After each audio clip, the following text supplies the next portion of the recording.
the other things that I wanted to point out is the difference between a request for proposal and like an invitation for bids, which is like for contractors, construction work. So with the request for proposal, the county would be giving the public an idea of core things that it would like to be offered for this project.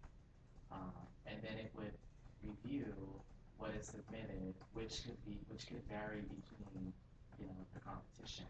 So maybe the county is saying we want, these types of services offered at Udemy, and you have 3 different competitors that are submitting a proposal. They could all be dramatically different, but the requirement would be that they meet at least the core focus of what the county is requesting. So that's very different from an invitation for bids where the county has, designed the project, they've come up with a list of specifications down to like doorknobs and nails and screws, and they're just telling the contractor, here's everything that we want you to do, tell us how much it's going to cost. So even in that regard, I mean, we would have an advantage because the county's going to give us basic services that it wants us to offer, and then we essentially design our program, which may be different than provider B or provider C.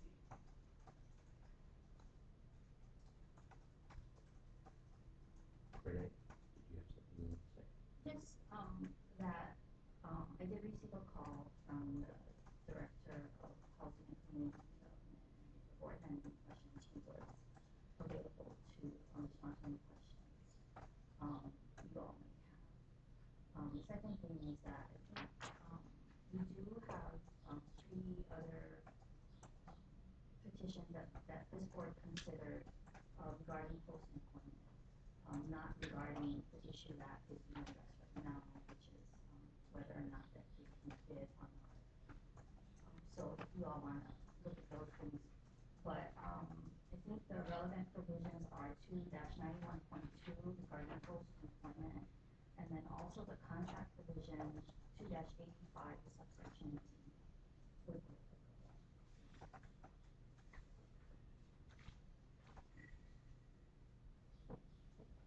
What the other opinions did look at though is, and I think maybe Jeremy can provide to the board, is what your position was when you were employed with the county. Because you mentioned community development division, but what department did you work for, and then what were your duties and responsibilities? Right. So my responsibilities when I was an employee of the county was to oversee the community development division, which is and related to this project, overseeing project management, construction management staff. So we were housing builders. In my current capacity at Hope Services, we're service-based. So the functions that I did with the county can't be compared to the functions that I do with Hope Services. We don't do housing development at Hope Services. We're strictly focused on delivering services to populations that are residing there. I do have a question. Sure. Relating to your employment accounting. Sure. And you mentioned before that you were involved in the design of the original RFP. Correct. That Hope is under at this time. Correct.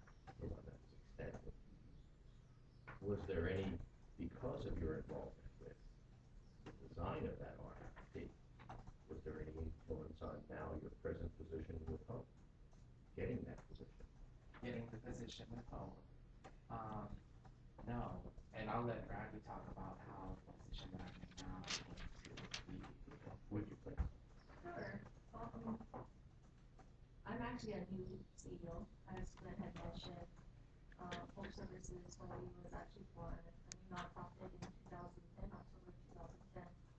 My tenure previous to that was as Homeless Programs Administrator with the Catholic Diocese, our social ministry. So as the organization, all of our homeless programs basically was carved out of the Catholic Church into its own nonprofit, so that we could be more mobile and be able to deliver services island-wide. So with all of our homeless programs now under Hope Services Hawaii, my role from administrator to CEO was a big transition. And yet I was still expected to be the chief and the administrator program manager, which was overseeing direct services.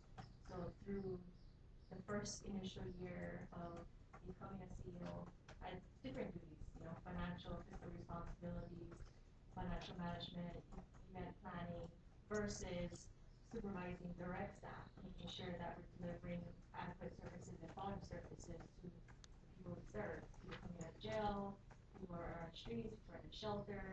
So my role had changed, and I was expected to do both without any new person taking over my old role. So through my experience in the first year, we're being jeopardized in having our ability, our quality of work was deteriorating because I was trying to pull, and it's I was being overextended. So at the time, I 2011 had 2000, early in 2012, I began engaging with my board, for additional assistance, in which I got the support from my board to create a new position. At that time, we called it the administrator, which is my old title within the board, and since changed the title to director of operations.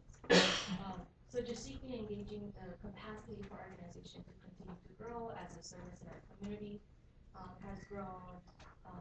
It was evident that I needed additional help. As someone who could do the same types of responsibilities that I was doing, which is grant writing, program development, delivery of services, bringing up the skills of my middle managers up to fruition, while they can be able to manage the specific departments versus myself. So I put out our opening in June of 2012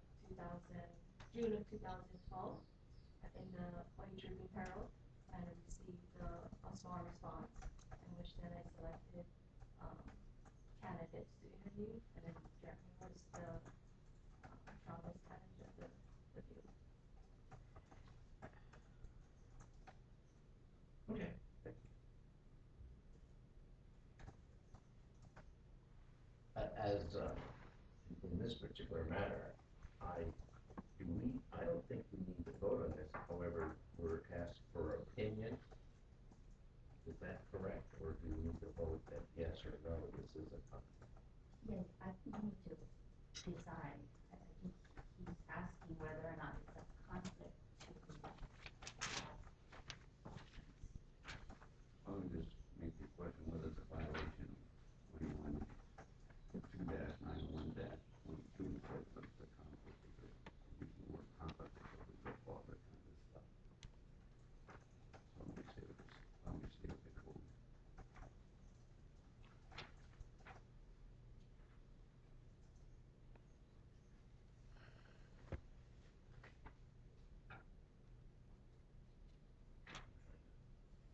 See my reference here. All right, I'll make a motion. I move that at this time, the board finds that there is no violation of section 2-91.2 as stated by the evidence produced at this time. Second. There is a motion on the floor that no conflict of interest has No, been. I did not use those terms. I'm trying to avoid that. Okay, There is no violation. there is no violation. Section 2-91.2. There is no violation of section 2-91.2 regarding post employment. Is there any further discussion on this matter?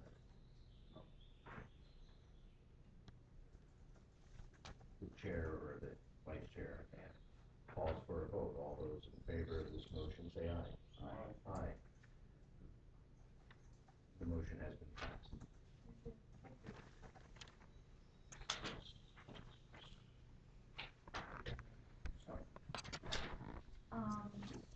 So,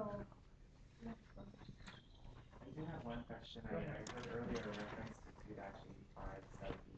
Does that also need to be included in the vote?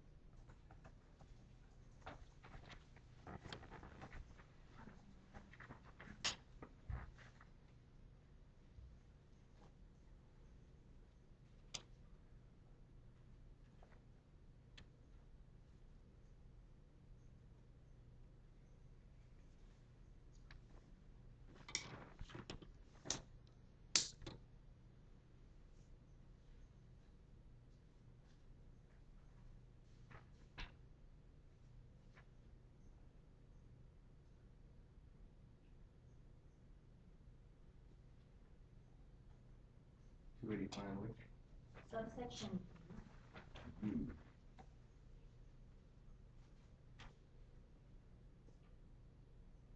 that entire section deals with, contracts that are prohibited. So since the petitioner is asking whether or not the organization he currently is employed with, may, I guess, participate, in responding to the RFP, ultimately, I believe this provision will be applicable because it prohibits a county agency from entering into a contract with any person or business, which represented or assisted personally by a person who was an employee within the preceding 2 years, okay, and who participated while in county office or employment in the matter with which the contract is directly concerned. So, I guess you have to ask who, whether or not he was personally participated in his county employment, and whether or not that's directly related to the contract that could ultimately be obtained. It's my understanding from when he told us that this is a completely separate contract, that the contract is already going to be terminated by the time we enter into this contract, so it may be the same type of contract, but it is not the same contract. Also, if I'm correct, Jeremy mentioned that this contract has a much wider scope, and so while there's some similarities, it's very different.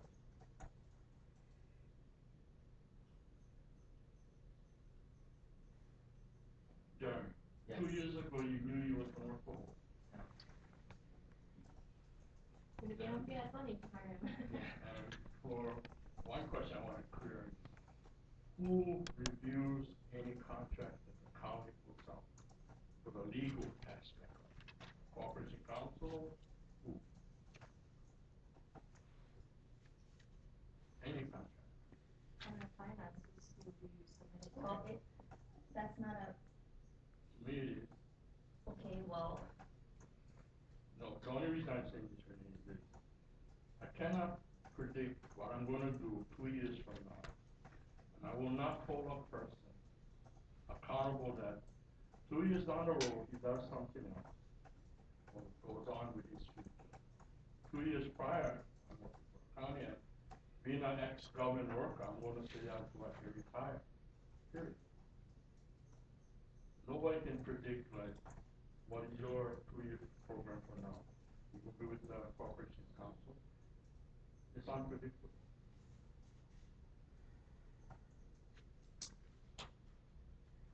okay, so your question regarding contracts is, the department itself can draft the contract terms. There are also situations where the department needs the assistance of the Department of Finance, to draft the RFP or the contract.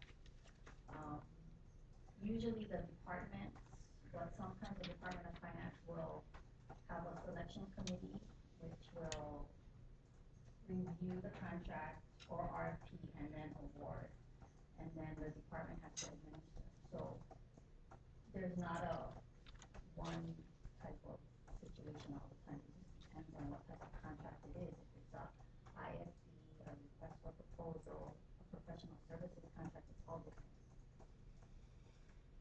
So I believe he said that he worked with the Department of Finance on drafting, but a lot of times the department knows what it wants, so it tells the Department of Finance, this is what we want, this is what we want to see, and the Department of Finance crafts the language, but it's really the department itself who's gonna administer the contract that is dictating the terms.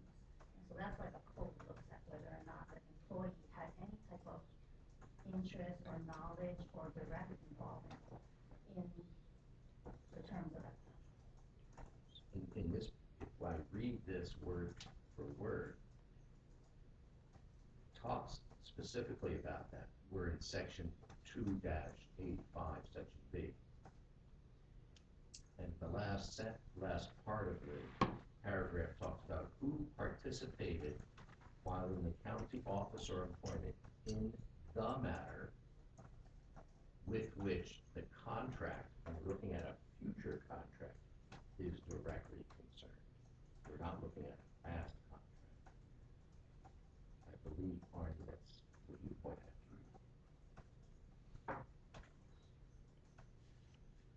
That's why first question I asked him, were you the one that made up this proposal? And I think that might be a violation if you went to bid on something that you had made up yourself. That would be, that would be shady. But since he was not involved in that, in the prior subsequent proposals, I don't see where that would be. That's why I asked that question.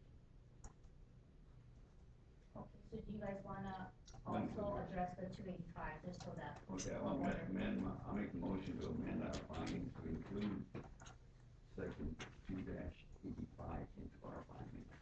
Second. All those in favor of this amendment to the motion, say aye. Aye. Aye. Okay, so what we, the board prepares the order and then they review it next time. And then approve it or they may have changes. But in the meantime, the board's decision stands as of today. So they're just waiting for the written document. So in case the RFP comes out within, from now until your next board meeting, would it be possible to get something in writing of the board's opinion?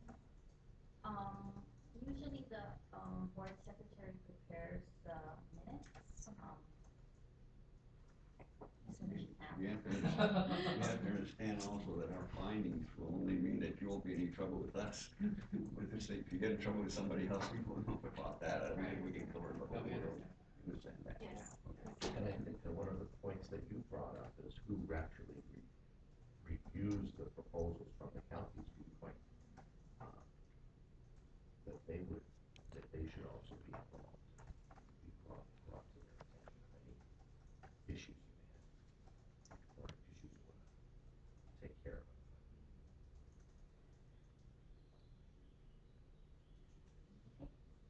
Thank you.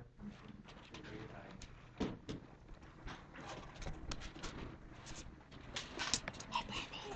How are you? Long time no see. I want to see you here. I just love it here. I hang out all the Continuing time. with the agenda. There is no unfinished business on the agenda. We do need to move into Okay. executive session for the specific purpose of reviewing the session minutes of February 13th and to review 11 financial disclosures. I so move. Second. All those in favor, say aye. Aye. We're now going into executive session. It's all right. I'm sorry.